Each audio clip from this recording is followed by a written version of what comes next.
Yes, ready, start. I have put you to the inconvenience of coming all the way to Delhi in this weather, but I am sure that in view of the importance of the subject we are going to discuss, you will not consider any apology necessary. I also hope that the results which this conference may achieve will more than make up for the inconvenience caused you. As you probably know, the government of India have initiated several schemes for youth welfare.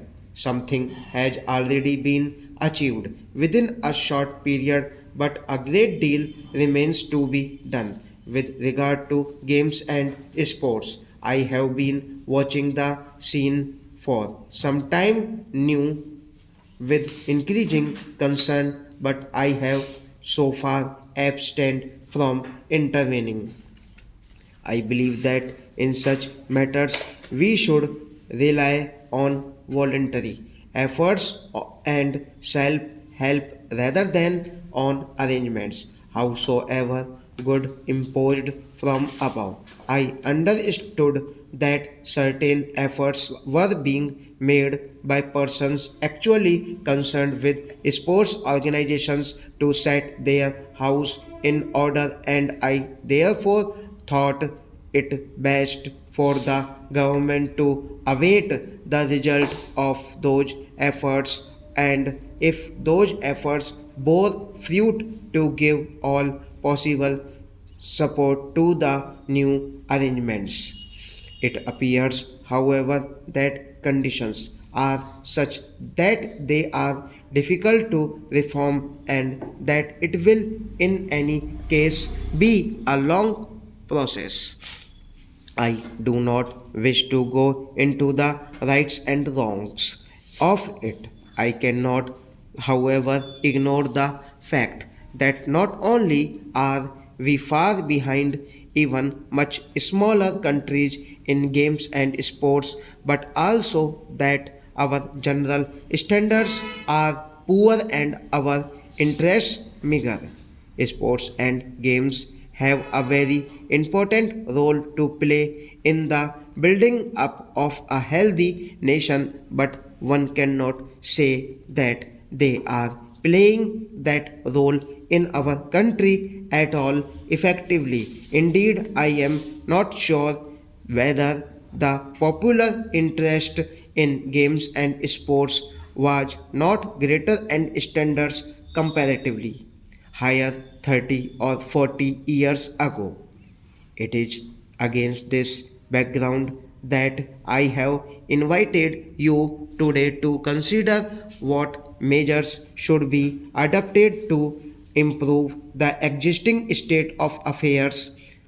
I have deliberately not put before you any fixed agenda, as I would like you to feel free to raise whatever points you may consider especially important. It will, of course, not be possible for this conference to go into details, and we can perhaps leave that for future. We must consider the resources, both human and material, at our disposal and examine how they can be utilized to the best advantage. As for the human material, I see reason to believe that it is in any way inferior to the human material in any other country. But we must devise effective means for its mobilization and training. It is in any my opinion a question of organization.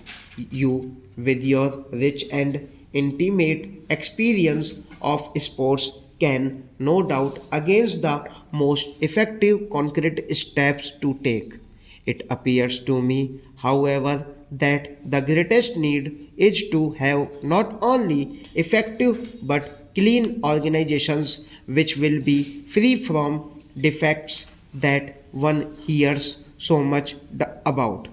the sports organizations must command general confidence and respect. They must therefore not merely be good but also appear to be good so that their leadership is accepted and the largest possible numbers come into the fold of sports. We must draw into sports leaders and organizers who are genuinely devoted to sports and eliminate those who merely seek personal advantage.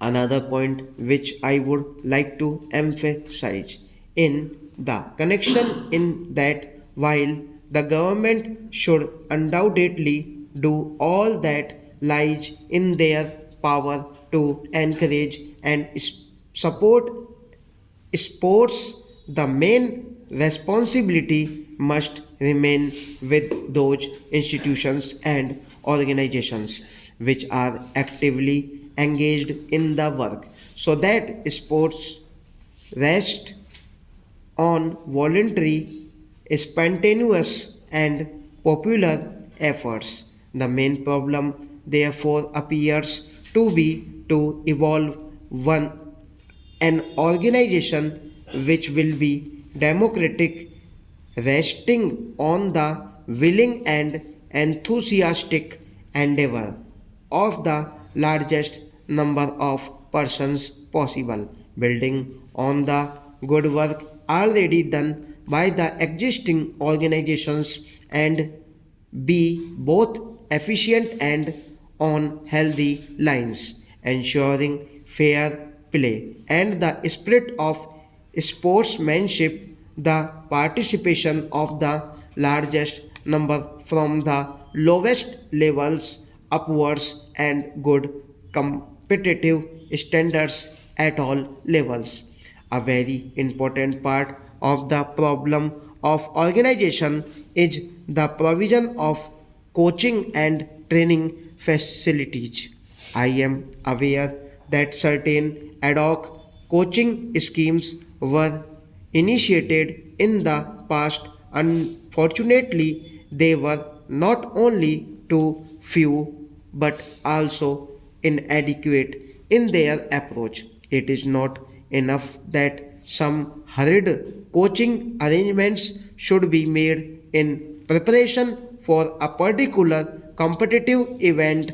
Not only does it fail to yield the desired result, but it also places the wrong emphasis on competitive events. While we would all be gratified by the success of Indian participants in international contests, what is really important is not success in particular competitive events but the training building up of a nation physically fit and imbued with the spirit of sportsmanship in the competitive world. Stop.